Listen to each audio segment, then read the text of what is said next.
And then there is this so-called migration crisis. And why I'm saying so-called? Because I don't think it's really a migration crisis what we are living in Europe for the moment. It's a political crisis on the back of migrants. That is the reality. Look to the figures. Look to the figures.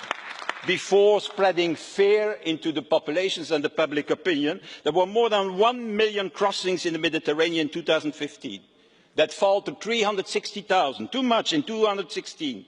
In 2017, 170,000. And now, in the first 6 months of the year, 45,000 crossings in the Mediterranean. That's 0.07% of the whole migration flows that exist worldwide. 68 million in all. So what we are talking about, we are not talking, in my opinion, about an influx suddenly of people crossing the Mediterranean. We are talking about a political decision, an opportunistic decision of one Minister of Interior in Italy, Mr. Salvini, who created this problem that we have now on our plate. That is happening.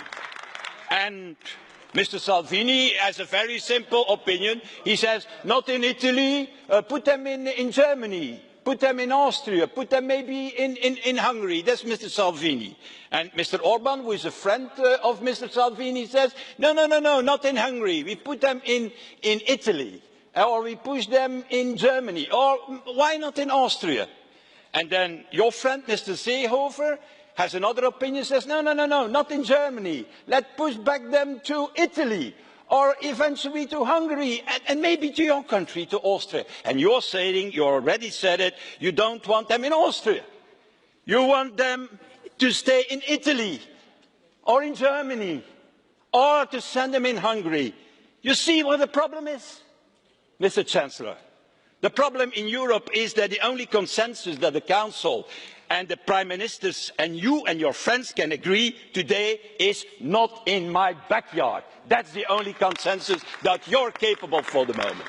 And that's the scandal of Europe. Don't talk about migrants. We are talking about a political crisis on the back of migrants. And what I'm asking you is not to be tough migration, illegal migration. You have to be tough on illegal migration. But when an asylum seeker is coming from Syria, when he enters the European Union, he's illegal before he asks for asylum. What I'm asking you is to play the European card, as Austria has always done. And the European card is a real European border and coast guard.